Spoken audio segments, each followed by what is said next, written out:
Graça e paz. Timóteo, capítulo 1. 1 Timóteo, capítulo 1. Se puder ficar de pé à medida que for encontrando. 1 Timóteo, capítulo 1, a partir do versículo 1. Diz assim: Paulo, um apóstolo de Jesus Cristo, segundo o mandado de Deus, nosso Salvador, e do nosso Senhor Jesus Cristo, que é a nossa esperança, a Timóteo, meu próprio filho na fé, graça, misericórdia e paz, da parte de Deus, nosso Pai, e da de Jesus Cristo, nosso Senhor. Como te supliquei que ainda continuasse em Éfeso, quando parti para a Macedônia, a fim de advertires a alguns que não ensinem outra doutrina, nem se deem a fábulas ou a questões, ou que mais produzem questões, que não se deem a fábulas ou a genealogias intermináveis, que mais produzem questões do que edificação de Deus, que consiste na fé, assim o faço. Ora, o fim do mandamento é a caridade de um coração puro, de uma boa consciência e de uma fé não fingida. Agora pula lá para o versículo 18. Este mandado eu confio a ti, filho Timóteo, que segundo as profecias que houveram acerca de ti, para que tu, por meio delas, combatesse uma boa guerra, conservando a fé e uma boa consciência, que alguns colocaram de lado e naufragaram na fé. Vamos orar? Senhor, como é bom estarmos reunidos e saber que o Senhor está no nosso meio, que o Senhor se revela, Deus, de diversas formas. Ó Deus, nós estamos aqui, Senhor, como igreja do Senhor, diante da sua palavra, ó Deus. Pedimos, Senhor, conduza no Espírito Santo ao caminho da revelação da sua palavra, Deus, em nome de Jesus. Nós queremos te ouvir, Senhor. Nós queremos ter o nosso coração confrontado, se preciso for, animado, se preciso for, mas que tudo isso, Deus, aconteça de acordo com a revelação da sua palavra, Senhor, em nome de Jesus. Nós pedimos a graça do Senhor, Deus, nesse tempo de compartilhar, que o Senhor venha sobre nós, o Senhor venha sobre os nossos corações, sobre as nossas mentes, sobre os nossos ouvidos, Pai, sobre os nossos olhos.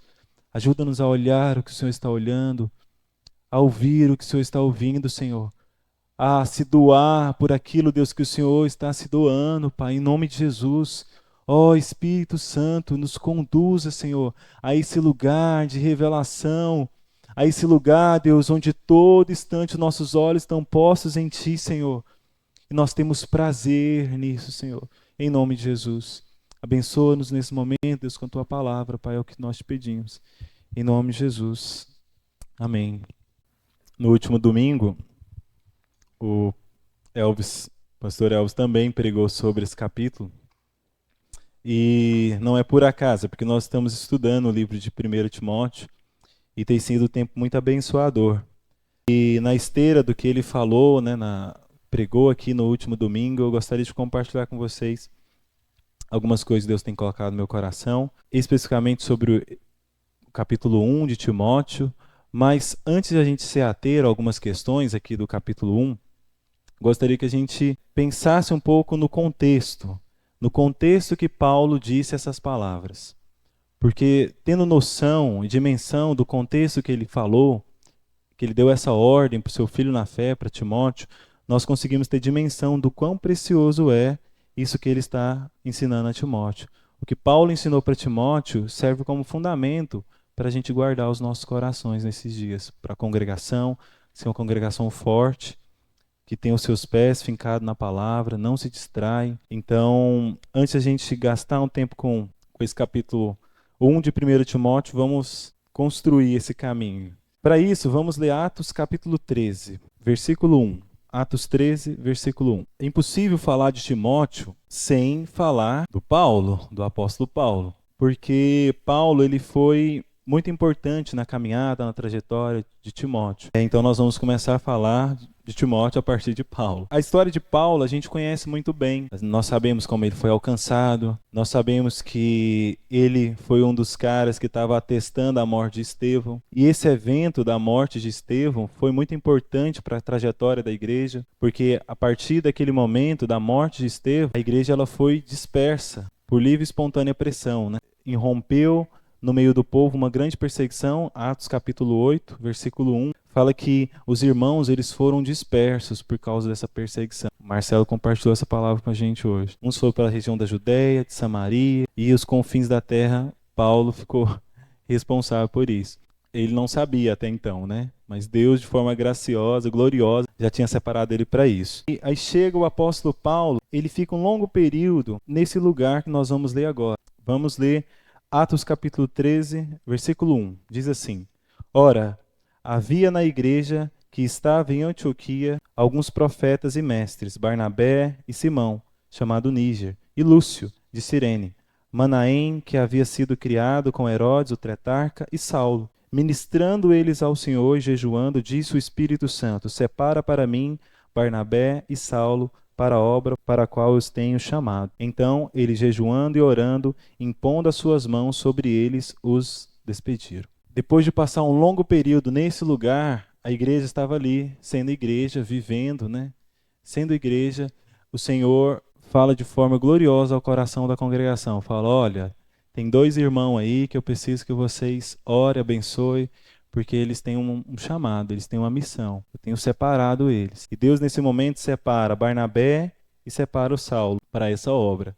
E a partir disso, eles começam essa trajetória. Olha o versículo 4, diz assim: E assim, estes, enviados pelo Espírito Santo, partiram para Seleucia, e dali navegaram para Chipre, e chegando a Salamina, pregavam a palavra de Deus nas sinagogas dos judeus. Então, eles foram enviados pela igreja, a igreja abençoou eles, enviaram, confirmaram a palavra do Senhor, aquilo que Deus tinha ministrado ao coração da congregação, e eles foram. A Bíblia fala que eles foram. Para onde que eles foram? Eles navegaram para Chipre. Chipre era uma ilha que fica próxima à cidade onde eles estavam. Essas cidades que Paulo vai visitar fica na Ásia Menor, fica próximo ao mar Mediterrâneo. Esse mar é muito importante, porque ele liga a região de Israel, Jerusalém, com a África, com a Europa, e servia de escoamento para a palavra de Deus, principalmente aqui com Paulo e Barnabé. Eles começaram por aí, foram para a ilha de Chipre, que era uma ilha que não era muito distante, mas foi o primeiro lugar que eles pregaram a palavra, depois de ter sido enviado pela igreja. Depois deles terem pregado em Chipre, nessa ilha, eles foram para outra cidade. Vamos ler o versículo 13. Diz assim: Ora, quando Paulo e seus companheiros deixaram Pafos, eles vieram para Perge, na Panfilha. Mas João, apartando-se dele, retornou para Jerusalém. Aqui eles já estão em outra cidade, ainda nessa direção. Depois, vamos continuar a leitura. Versículo 14. Quando eles partiram de Perge, chegaram a Antioquia da Pisídia e entraram na sinagoga no dia de sábado e assentaram-se. Só até aqui, por enquanto. Nessa cidade, acontece algo que é muito, mas muito importante para a nossa fé. Até então, Paulo já tinha ido em 3 lugares. Na ilha de Chipre, aqui depois ele vai na cidade de Perge e chega em Antioquia. Mas qual que era o lugar que eles iam, quando chegavam na cidade, eles iam diretamente para esse lugar? Qual que era o lugar? Qual que era esse lugar, gente?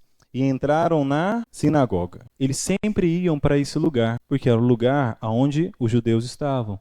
E a Bíblia fala que ele veio para os seus, mas os seus não o receberam. Vamos entender o porquê também. Aí eles estavam nesse lugar, na sinagoga, no dia de sábado. No versículo 15 diz assim: E após a leitura dos profetas, um sacerdote leu os profetas, os governantes da sinagoga lhes mandaram dizer: Homens, para Barnabé e para Saulo, homens e irmãos, se tendes alguma palavra de exortação para o povo, falai. Então Paulo, levantando-se, acenando com a sua mão, disse: Homens de Israel, e vós que temeis a Deus, ouvi. E ele começa a falar sobre a história da redenção, como de forma gloriosa Deus estava conduzindo a história e fazendo que todas as coisas convergissem em Cristo. E essa foi a ministração de Paulo. Ele falou toda a história da redenção até chegar no ápice, que é a manifestação do Filho de Deus na terra. Vamos lá para o versículo 37, vamos acompanhar, versículo por versículo. Não vamos ler essa parte que ele fala, mas no versículo 37 ele conclui o seu discurso dessa forma: Mas aquele a quem Deus ressuscitou não viu corrupção. Seja, portanto, de vosso conhecimento, homens e irmãos, que através desse homem vos é anunciado o perdão dos pecados, e por ele todo aquele que crê é justificado de todas as coisas, das quais não pudesse ser justificado pela lei de Moisés. Cuidado, portanto, para que não vos sobrevenha o que foi falado nos profetas. Vede, ó desprezadores, e admirai-vos e perecerei. Porque eu farei uma obra em vossos dias, obra tal que não crereis, mesmo se um homem vos contar a vós. Essa foi a pregação de Paulo na sinagoga para os judeus. Na primeira cidade, ele foi da mesma forma. A Bíblia não deixa claro, né, qual foi a pregação dele nas outras cidades, mas deixa claro o que Paulo pregou, o que Paulo discursou na sinagoga em Antioquia da Psídia. Para qual público Paulo estava falando? Para os judeus. Só que olha que incrível, versículo 42. Saindo os judeus da sinagoga, os gentios pediram para que no sábado seguinte lhes pregasse as mesmas palavras. Para quem que Paulo estava pregando? Para os judeus. Quem pediu para Paulo e para Barnabé voltar no sábado seguinte? Os gentios. Bom, Paulo estava na igreja, lá na sinagoga dos judeus. Mas quem pede para Paulo voltar, mas Barnabé, não são os judeus. Quem pediu para ele voltar foram os gentios. Mas Deus é tão glorioso que ele está salvando todo mundo. Deus não está preocupado quem é judeu, quem é grego, quem é gentil, quem não é gentil. Deus está salvando. Quando há a pregação do evangelho, há transformação. Se não há transformação, é porque não tem havido a pregação do evangelho. Mas a gente, às vezes, compara transformação com quantidade. Porque foi ensinado para a gente que sucesso no ministério é quantidade. Então, ser bem-sucedido, uma congregação ser bem-sucedida é quando a congregação está lotada. Quando ela não está lotada, ela não é bem-sucedida. Mas a pregação do evangelho, isso é suficiente. Uma pessoa tem sido transformada, não vale o mundo inteiro. Não vale uma pessoa, uma vida ser transformada, não é mais importante do que tudo. Jesus não falou isso lá em João 10, quando ele estava ensinando sobre o bom pastor. Então existe pregação do evangelho. As nossas vidas, vamos pensar aqui na nossa congregação. A nossa congregação é bem sucedida? Aparentemente, tem vários motivos que a gente pode atestar que não. Mas a gente está olhando com os nossos olhos ou com os olhos do Senhor? Porque quando a gente olha com os olhos do Senhor, nós conseguimos ver muita transformação, muita pregação do evangelho. Isso é suficiente. É claro que a gente sonha com muitas coisas, mas a gente não pode sonhar com as outras coisas em detrimento do evangelho. O evangelho é mais importante do que qualquer outra coisa. E aqui o evangelho estava sendo anunciado, estava tudo pronto. Ele veio para os seus. Os judeus, eles são o povo de Deus. Eles não deixaram de ser o povo de Deus. Eles nunca deixaram e nunca vão deixar. A promessa é para eles também. Mas aqui o evangelho estava sendo pregado, estava tudo pronto, a sinagoga estava pronta, o povo estava lá, eles tinham um ritual maravilhoso, por sinal, até hoje eles mantêm essa tradição que é bonito, é algo lindo de ver, mas o evangelho estava sendo pregado e eles não estavam dando ouvido para aquilo que estava sendo pregado. Mas quem estava dando ouvido? Os gentios, a ponto de pedir para Barnabé e Saulo voltar no próximo sábado. No próximo sábado a gente tem um horário disponível, você pode voltar? Foi assim. E o que acontece? Eles voltam, né? Mas antes de ler essa parte, vamos ler o versículo 43. Diz assim: E despedida a congregação, muitos dos judeus e dos prosélitos religiosos seguiram Paulo e Barnabé, os quais, falando-lhes, os persuadiram a continuar na graça de Deus. Eles também estavam sendo alcançados. Versículo 44. E no dia de sábado, ajuntou-se quase toda a cidade para ouvir a palavra de Deus. Gente, quem que chamou toda a cidade para ir para lá? Quase toda a cidade. Foi os judeus, foi os gentios. Eles evangelizavam. Você viu? Eles não precisavam de curso, não precisou de uma classe, ainda que tudo isso seja maravilhoso. Mas eles simplesmente, por ouvir o evangelho, já foi suficiente para eles empenhar a vida deles ali. Não, mais gente precisa ouvir isso. Meu Deus, eu não consigo conter. Aí toda a cidade foi ouvi-los. E o que diz aí? Ajuntou-se quase toda a cidade para ouvir a palavra de Deus. Mas quando os judeus viram as multidões, eles se encheram de inveja e contradiziam e blasfemavam as coisas que Paulo dizia. Então Paulo e Barnabé, de forma ousada, disseram: era necessário, isso aqui é muito importante, gente, era necessário que a vós se pregasse primeiro a palavra de Deus, mas, visto que a rejeitais e vos julgais não dignos da vida eterna, eis que nos voltamos para os gentios. porque assim nos ordenou o Senhor, dizendo: Eu te pus para a luz dos gentios, para que seja por salvação até os confins da terra.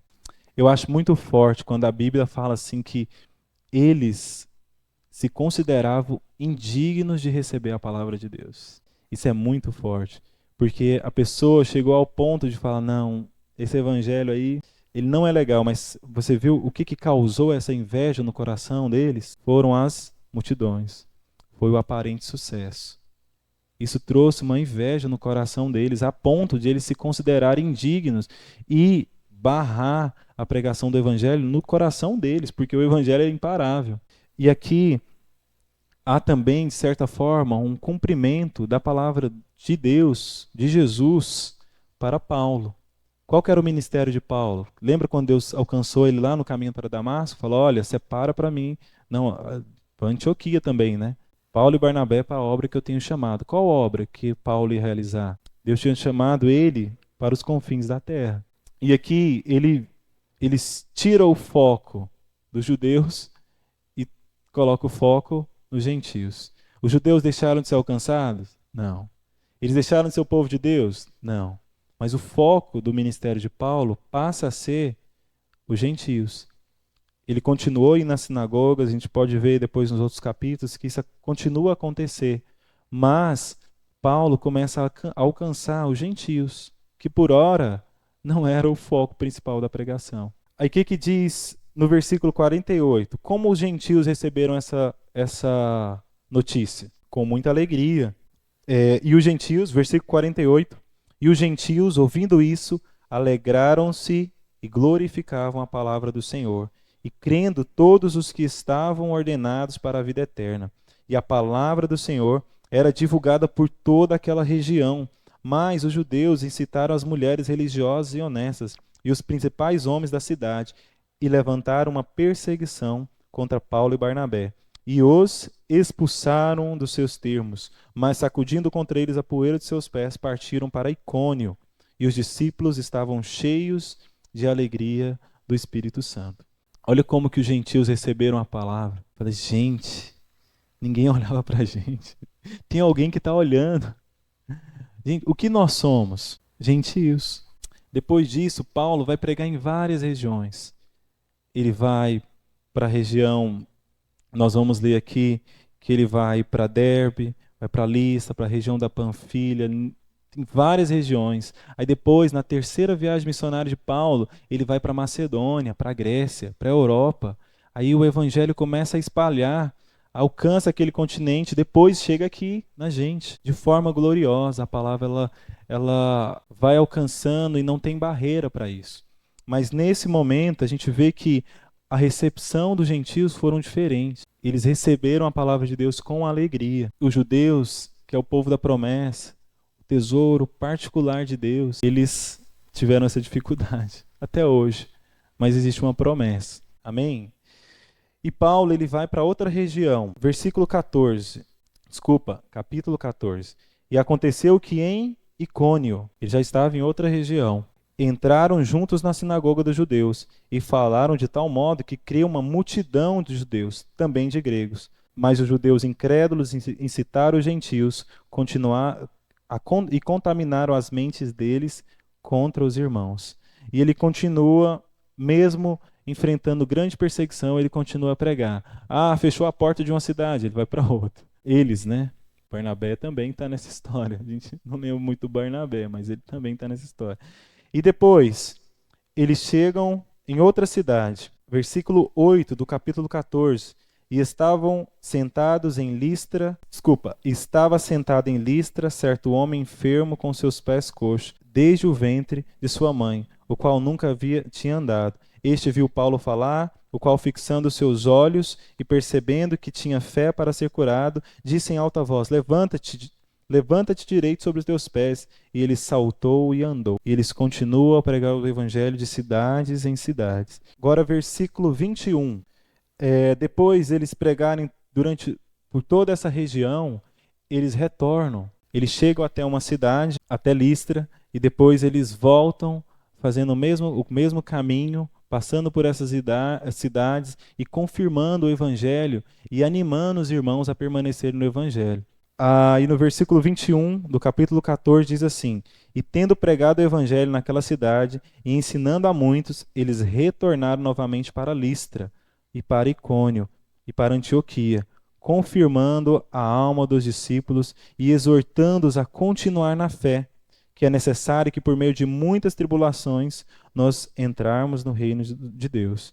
E havendo-lhe ordenado anciãos em cada igreja e tendo orado com jejuns, e os recomendaram ao Senhor, em quem havia crido, e eles passaram depois por Pisídia, chegaram a Panfilha, e tendo pregado a palavra em Perge, desceram para Atália, e dali navegaram para Antioquia, onde eles tinham sido recomendados à graça de Deus para a obra que eles haviam cumprido. E tendo eles chegado e reunido a igreja, relataram tudo o que Deus fizera por eles e como ele abrira a porta da fé aos gentios, e ficaram ali um longo tempo com os discípulos. Então, depois de passar por toda essa região, depois de pregar, eles voltaram confirmando a igreja que havia sido estabelecida. E eles retornam a Antioquia e relata tudo que eles haviam presenciado. Essa foi a primeira viagem missionária de Paulo e Barnabé. E depois desse momento, eles passam um tempo em Antioquia, até que surgiu uma questão, a gente não vai entrar nisso, não vai tomar muito tempo. Depois dessa questão ser resolvida com a igreja em Jerusalém, eles voltam a ser enviados. Vamos ler novamente, capítulo 15, versículo 35. Eles ainda estão em Antioquia. Paulo e Barnabé continuaram em Antioquia, ensinando e pregando a palavra do Senhor, com muitos outros também.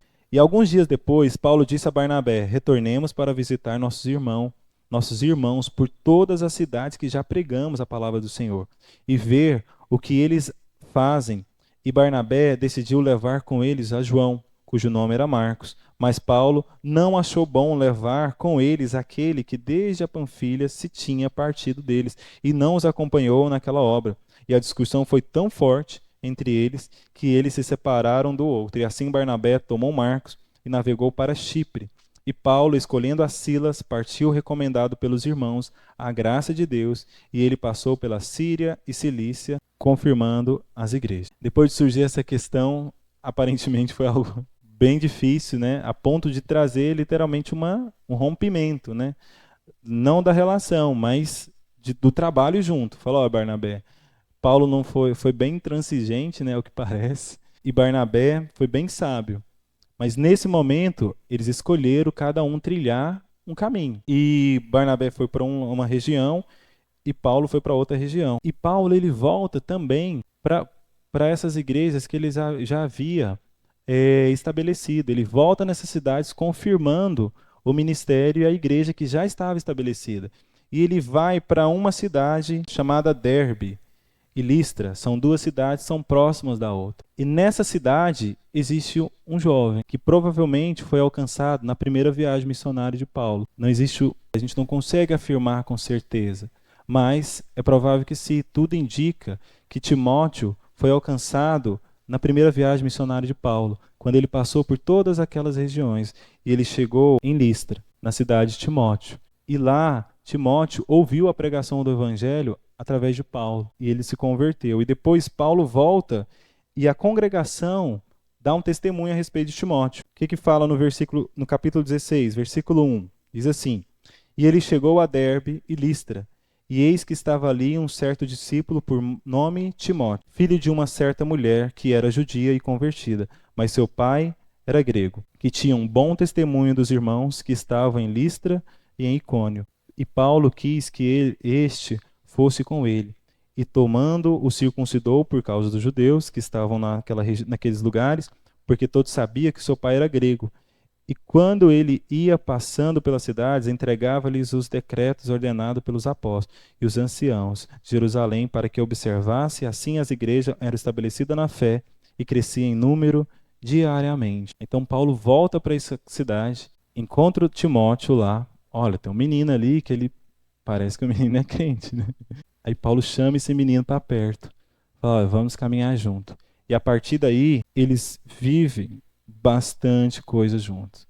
Paulo ensina com a sua vida, com o cheiro da sua vida ali diariamente a Timóteo o que era o Evangelho. Não é nada mais poderoso do que isso. Você viveu o Evangelho na vida comum. Porque o Evangelho ele não é feito do extraordinário. É claro que Deus usa o extraordinário às vezes para alimentar a nossa fé. Deus pode curar, Deus pode transformar, Deus pode avivar uma cidade, Deus pode transformar uma nação. Ele usa isso sempre, ele sempre vai usar. Mas isso não faz parte, isso não é a totalidade do Evangelho. O Evangelho é feito da vida comum, é de você levantar, sem vontade, às vezes. Mas levanta, porque tem que trabalhar, tem que ter responsabilidade. É às vezes você se irritar com pequenas coisas. O Evangelho é feito disso. Porque nessas coisas, quando a gente curva o nosso coração ao Senhor, mesmo errando, o Evangelho cresce em nós. Paulo estava ensinando com a sua vida o Timóteo o que era viver o Evangelho. O que era a entrega, o que era a sã doutrina, o que era lutar o bom combate. Por isso que ele vai dizer para o mesmo Timóteo lá na frente, Timóteo, eu combati o bom combate. Sabe por que ele fala isso para Timóteo? Porque Timóteo viu ele combatendo o bom combate. De fato, eles viveram um discipulado e a vida do Timóteo era tão forte na vida do Paulo e a vida do Paulo era tão forte na vida do Timóteo que Paulo chama ele de meu filho. Não é no sentido de dominar sobre a vida do Timóteo. Não, é porque de fato eles viveram uma relação de pai e filho, onde não existia dominação, existia testemunho. Testemunho de um homem que foi chamado pelo Senhor e que estava pregando o evangelho, vivendo uma missão. E ele chamou um jovem para ser o seu companheiro. Amém? E eles viveram bastante coisas juntos. Mas algo me chama muita atenção. O Elvis até leu esse texto e eu gostaria que a gente lesse novamente. Que é Atos capítulo 20, versículo 17. Diz assim: depois de Paulo viajar por muitos lugares, alcançar muitas pessoas, ao lado de Timóteo e de tantos outros, Tito, ele chega em Éfeso e ele passa boa parte da sua vida em Éfeso, passa 3 anos em Éfeso, ensinando a igreja, ensinando eles a guardarem a sã doutrina. E nos últimos momentos dele em Éfeso, Paulo ele faz um discurso, não é bem uma pregação, mas que é muito, muito rico. Versículo 17 diz assim: e de Mileto ele enviou alguém para Éfeso e chamou os anciãos da igreja. Já existia uma igreja estabelecida em Éfeso. E quando eles chegaram, disse-lhes: vós sabeis, desde o primeiro dia em que eu entrei na Ásia, qual foi a minha conduta entre vós, o tempo todo servindo ao Senhor com toda a humildade, com muitas lágrimas e tentações, que pela cilada dos judeus me sobrevieram, e como não tive nada que lhes fosse útil, mas vos mostrei e ensinei publicamente, de casa em casa, testificando tanto aos judeus como também aos gregos o arrependimento para com Deus e a fé em nosso Senhor Jesus Cristo. E eis que agora estou indo para Jerusalém, por imposição do Espírito. Paulo, ele tinha consciência do chamado de Deus até na sua morte. E ele fala assim: não sabendo as coisas que lá me acontecerão, salvo o que o Espírito Santo me testifica em toda a cidade, dizendo que prisões e aflições me esperam. Mas nenhuma dessas coisas me comove, nem valoriza a minha vida mesmo, para concluir com alegria a carreira e o ministério que recebi do Senhor Jesus, para testificar do Evangelho da graça de Deus. E agora, eis que sei que todos vós, por quem passei pregando o reino de Deus, não vereis mais a minha face. Portanto, eu vos declaro nesse dia que estou limpo do sangue de todos os homens, porque eu não evitei de declarar a vós todos o conselho de Deus. Tenham cuidado, pois, de vós mesmos e de todo o rebanho de Deus. Todo o rebanho sobre o qual o Espírito Santo vos constituiu supervisores, para alimentardes a igreja de Deus, que ele comprou com seu próprio sangue. Porque eu sei, após a minha partida, lobos vorazes entrarão no meio de vós, não poupando o rebanho. E também dentre vós mesmos se levantarão homens que falarão coisas perversas para atraírem os discípulos após eles. Portanto, vigiai, lembrai-vos que durante 3 anos eu não deixei de avisar a cada um de vós, noite e dia, com lágrimas. E agora, irmãos, encomendo-vos a Deus e a palavra da sua graça, que é capaz de edificar-vos e dar-vos esperança entre todos os que são santificados. De nenhum homem cobicei prata, ou ouro ou veste. Sim, Vós mesmos sabeis que essas mãos ministraram para as minhas necessidades e daqueles que estavam comigo, tendo-vos mostrado todas as coisas que, trabalhando assim, é necessário apoiar os fracos e lembrar-vos as palavras do Senhor Jesus, que disse: é mais abençoado dar do que receber. E tendo falado isto, ele ajoelhou-se e orou com todos eles. E todos eles choraram muito e lançaram-se ao pescoço de Paulo. O beijavam, entristecendo-se muito por causa da palavra que ele dissera, que eles nunca mais veriam a sua face. Acompanharam-no até o navio. Essas foram as últimas palavras de Paulo para a congregação dele não, né, do Senhor. Mas que ele ficou ali gastando a vida durante 3 anos, não colocando ninguém em dívida. Pelo contrário, ele trabalhava para que ele não fosse um peso para a congregação. E a congregação desfrutou disso, porque a igreja de Éfeso, ela teve as suas bases, os seus fundamentos muito bem firmados. A própria carta de Éfeso, que a gente gosta muito aqui na igreja, a gente gasta muito tempo com ela, que é algo precioso. Aquilo ali mostra uma igreja madura, que tinha dificuldade, certamente, mas uma igreja madura. Uma igreja que viu em Paulo um modelo de um homem de Deus, que não queria glória para si, mas que tudo deu para que o evangelho crescesse no meio da congregação. A gente não sabe se aquela congregação era de 10, de 20, de 30, de 50, mas era uma congregação, era um povo. Para Deus, ele não está preocupado com quantidade, mas Deus está preocupado com o povo. O povo está sendo cuidado? Ah, ali eu estou. O povo está sendo amado? Ali eu estou. Está sendo confrontado? Ali eu estou. Deus não se preocupa com números. Os números são a bênção, mas Deus não se preocupa com isso. Deus se preocupa com o evangelho. O evangelho tem sido pregado na congregação? Ok. Amém. Glória a Deus. É isso. Paulo ensinou à igreja de Éfeso o evangelho.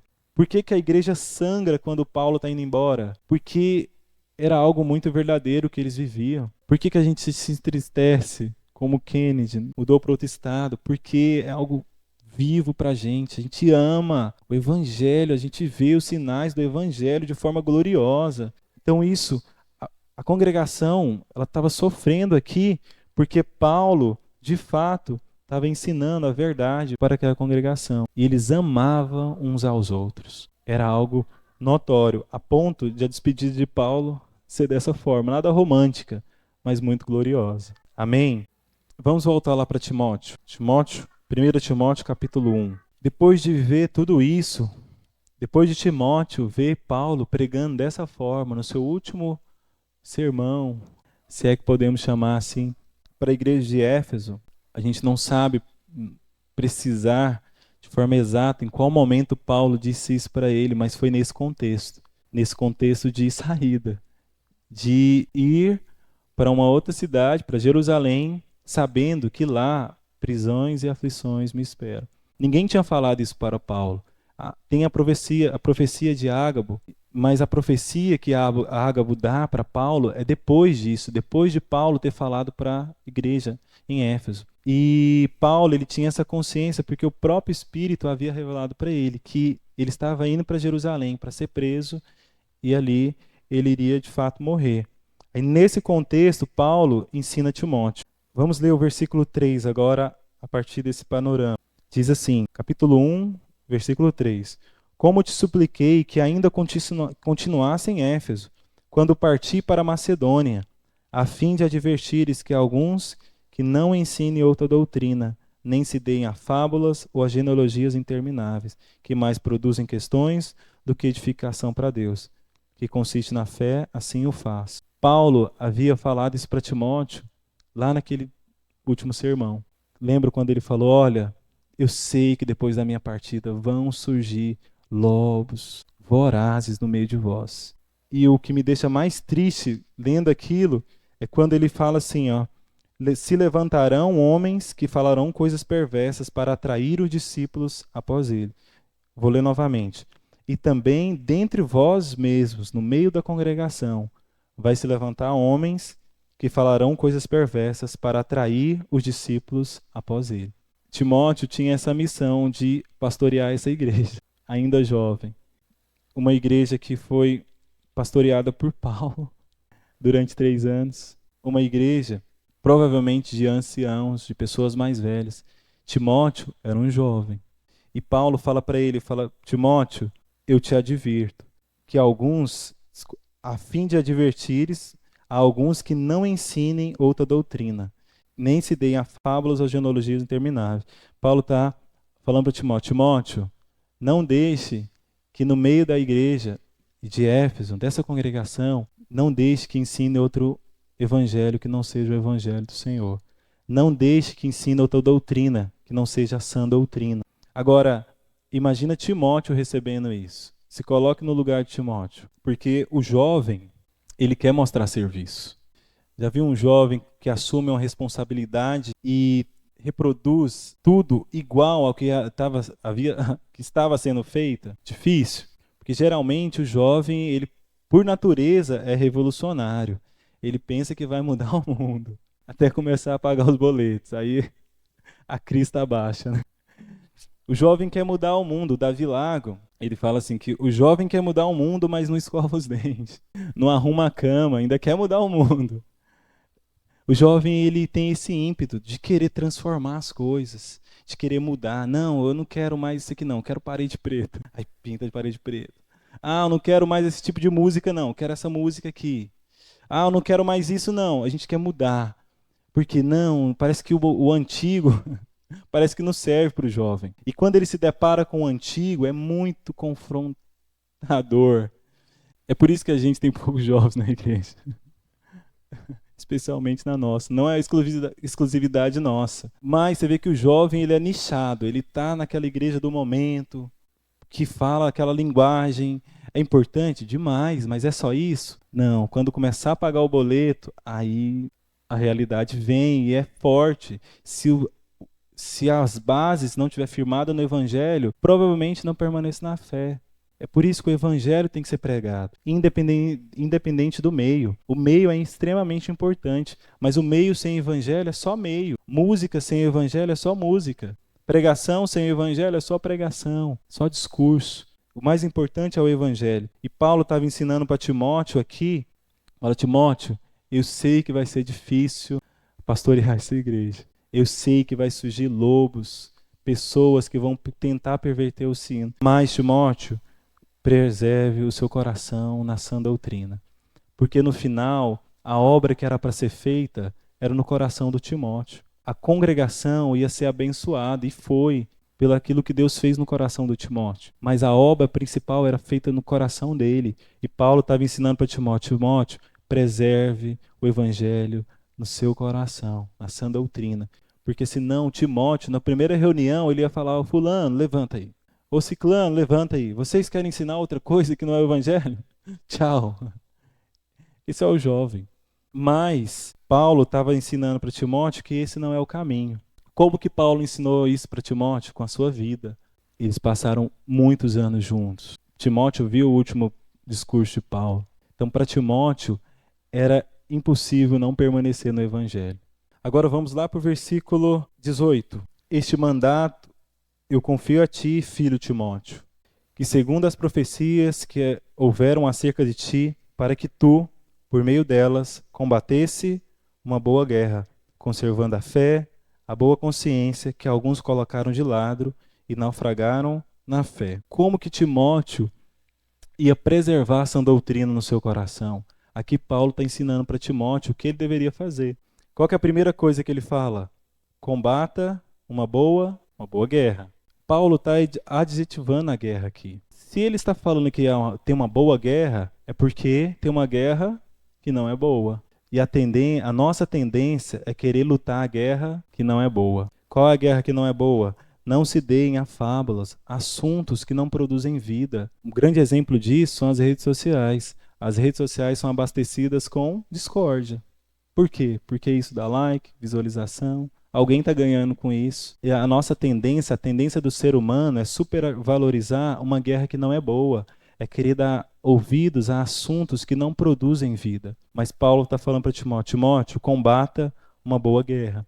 Preserve a sã doutrina no seu coração. Porque o maior desafio para Timóteo nesse momento era justamente isso, era preservar a sã doutrina no coração dele. E se ele gastasse a energia pregando ali e tentando lutar uma guerra que não era boa, indo frontalmente contra as pessoas que estavam ensinando aquilo que não é evangelho, lá na igreja em Éfeso, provavelmente Timóteo ia se desgastar muito. Imagina, se existem pessoas que estavam pregando um outro ensino, existem pessoas que estavam ouvindo. Hoje, existe muito ensino difícil, né, por aí, torto. Mas por que existem esses ensinos? Porque existe público.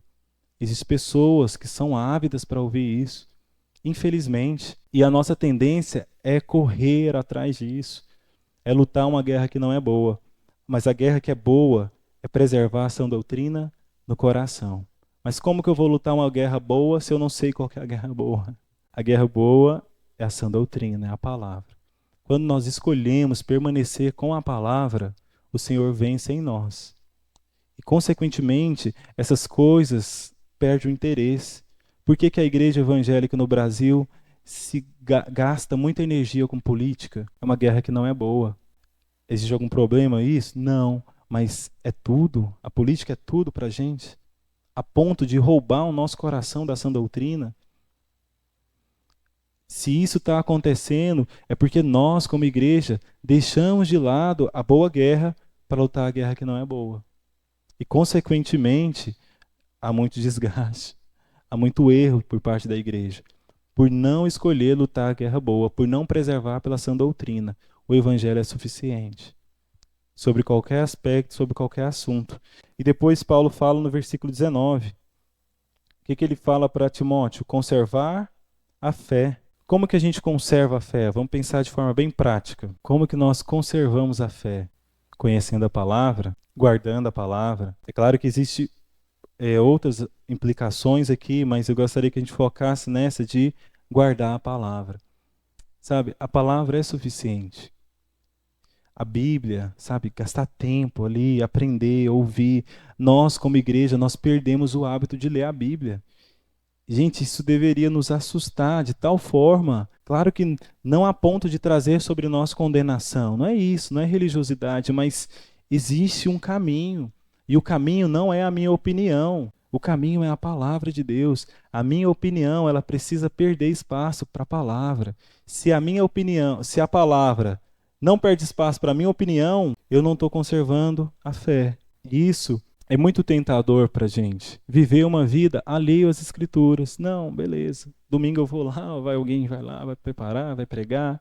Tá tudo bem. Não, a gente não alimenta o coração. Sabe, a palavra não mexe mais com a gente. A gente precisa ser alimentado pela palavra. Porque senão, facilmente nós vamos ser enganados por uma outra doutrina. Os irmãos ali, gente, foram pastoreados por Paulo durante 3 anos. E ainda assim, surgiu pessoas no meio deles, pregando, ensinando outras coisas, e pessoas ouviram isso, deram lugar a isso. Então, a gente precisa tratar isso com seriedade. Sabe, as disciplinas espirituais, elas não vão sair de moda. Os tempos podem passar, mas não vai mudar. O caminho é esse. É claro que quando a gente se encontra, a vida flui. Quando a gente conversa, a vida flui. Mas desde que o nosso coração esteja sendo alimentado, porque naturalmente a gente vai falar do que a gente está sendo alimentado. Ah, eu só falo de futebol. Infelizmente a gente está sendo alimentado só por futebol. Ah, eu só falo de política. Infelizmente a gente está sendo só alimentado por política. Nós vamos naturalmente falar daquilo que nós estamos sendo alimentados. Por isso que eu gosto muito do Marcelo. A gente senta com o Marcelo. Qualquer dia da semana, em qualquer momento, o Marcelo tem uma palavra. Porque está sendo alimentado. O coração flui. A vida flui de um coração que está sendo alimentado por aquilo. E naturalmente não é algo forçado. A gente vê que o Marcelo não está forçando a amizade. Não, ele, de repente, a gente estava falando de um assunto, né? Aí de repente ele puxa a gente para essa conversa. Glória a Deus, né, para o nosso irmão. A gente fala isso para honrar o Senhor, mas a gente precisa disso para conservar a fé. Porque se a gente não conservar a fé, olha o que Paulo fala a seguir. Combatam a boa guerra, conserve a fé, para ter uma boa consciência. Se a gente não conservar a fé, se nós não combatermos a boa guerra, nós não vamos ter uma boa consciência. E isso é muito sério, porque a falta de uma consciência saudável, que é pautada pela palavra, não pela minha opinião, ela é muito importante para as nossas vidas, Porque o que Paulo fala a seguir? Que alguns colocaram de lado e naufragaram na fé. Por que alguns colocaram de lado e naufragaram na fé, dando ouvida a outros ensinos? Porque deixou de lutar a boa guerra, deixou de conservar a fé, deixou de ter uma boa consciência. Naturalmente, isso nos leva a naufragar na fé. Que o Senhor nos dê graça a viver o Evangelho a partir da palavra. E às vezes a palavra ela é difícil de engolir, é difícil de ouvir, mas o Senhor ele sempre vai nos conduzir a esse lugar de encontro com a verdade bíblica. Porque quando a verdade bíblica alcança o nosso coração e mostra a realidade que eu sou, o Evangelho cresce em mim. E esse é o caminho de nós ser, esse é o propósito de nós sermos igreja. Amém? E mais adiante, Paulo vai ainda dizer para Timóteo, em 2 Timóteo, no capítulo 4, no versículo 1, Paulo ainda vai dizer para Timóteo as seguintes palavras: Conjuro-te, pois, diante de Deus e do Senhor Jesus, que há de julgar os vivos e os mortos na sua aparição e no seu reino, que pregues a palavras, insiste a tempo e fora de tempo, reprove, repreenda, exorte com toda a longanimidade e doutrina, porque virá o tempo em que não suportarão a sã doutrina, mas conforme as suas próprias concupiscências amontoarão para si mestres, tendo comichão nos seus ouvidos, e desviarão os seus ouvidos da verdade, voltando-se às fábulas. Tu, porém, vigiai, em todas as coisas sofre a aflição, faze a obra de um evangelista, faz plena demonstração do teu ministério, porque já estou pronto para ser oferecido e o tempo da minha partida está próximo. Combati o bom combate, terminei a carreira, guardei a fé. Desde agora me é estendida uma coroa de justiça, a qual o Senhor, o justo juiz, me dará naquele dia, e não somente a mim, mas também a todos o que amam a sua aparição. Então, depois de falar tudo aquilo para Timóteo, depois de viver durante todos aqueles anos com Timóteo, Paulo ainda fala para Timóteo: Timóteo, guarde a palavra. É como se ele estivesse dizendo para Timóteo: Timóteo, o evangelho é suficiente. Eles não vão querer te ouvir, eles não vão dar ouvido à sua pregação, eles vão ensinar outras coisas que vão atrair multidões. Mas, Timóteo, o evangelho é suficiente. Eu combati o bom combate. É glorioso Paulo falando isso para Timóteo, porque Timóteo viu Paulo combatendo o bom combate. Timóteo viu Paulo sendo expulso. Timóteo viu Paulo sendo apedrejado. Timóteo viu Paulo passando fome, passando necessidade. Mas ele nunca viu Paulo deixando de falar do evangelho. Por isso que ele combateu o bom combate, guardou a carreira, ele guardou a fé e ensinou para Timóteo o caminho. Timóteo, o caminho é: preserve a palavra. A palavra é suficiente. Amém? Vamos orar? Senhor, nós te agradecemos pela tua palavra, Senhor. Porque assim como a Timóteo foi ensinado por Paulo, Senhor, a nós também fomos ensinados, Senhor. Nós também fomos ensinados, Senhor, a guardar a fé, a guardar a palavra, seja em qual momento for, Senhor, seja um momento favorável, seja um momento alegre, seja, Pai, em qualquer situação. Nós fomos ensinados pelo Senhor de forma graciosa, através de tantas pessoas, ó Deus, tantos homens, tantas mulheres, o Senhor nos ensinou, Pai, para que nós preservássemos pelo Evangelho, Senhor. Ó Deus, nesses dias tão desafiadores, ó Deus, que nós, como igreja do Senhor, vivemos no mundo todo, Senhor. Ensina-nos como a igreja, Pai, a preservar pela sã doutrina, Senhor, a não negociar o Evangelho, Senhor, ainda que o Evangelho agrida os nossos corações, ainda que o Evangelho, Senhor, confronte a nossa realidade, ainda, Deus, que o Evangelho nos force a viver e a passar por situações que não nos convêm, Senhor, mas que haja em nós uma disposição, Senhor, e um prazer em preservar pela santa palavra do Senhor, ó Deus. Em nome de Jesus, Senhor, ajuda-nos como congregação, como Igreja Vida, Senhor, a ser uma igreja, Deus, que é atraída à sua palavra, uma igreja forte não porque possui a força que é vinda do homem, mas porque possui os seus pés bem fundamentados na sua palavra, Senhor, que não negocia a tua palavra, Senhor, que não negocia o santo ensino, Senhor. Ajuda-nos, ó Deus, seja aqui no domingo, seja nas nossas reuniões, nos nossos encontros, nos grupos pequenos, Senhor. Ó Senhor, gera em nós entusiasmo pela tua palavra, amor, zelo pela tua palavra, Senhor. Nós não queremos religiosidade, nem ser religioso, Pai, mas nós entendemos, Senhor, que nós não temos nada a oferecer às pessoas, a não ser o santo evangelho que nos alcançou e de forma gloriosa transformou as nossas vidas, Senhor. Que Jardim Presidente, Senhor, que Jardim Presidente desfrute de uma igreja, Senhor, que não tem nada a oferecer, mas que tem o Evangelho, Senhor, que tem a sua palavra, Senhor, que não negocia o Evangelho, Senhor, ainda que nos custe, ainda que doa, Senhor, que nós não negociemos a despeito de nada, Senhor, a tua palavra, Senhor, porque foi ela que nos trouxe até aqui, é ela que nos mantém até aqui, Senhor. Não são pessoas, não são coisas, não são métodos, mas são as tuas palavras, Senhor. Que ela continue a nos alimentar, Senhor, todos os dias. Lembra-nos, Senhor, da sua palavra, Senhor. Ó Espírito, sopra nos nossos ouvidos a sua palavra. Lembra os meus irmãos, Senhor, das promessas passadas que não se cumpriram, Senhor.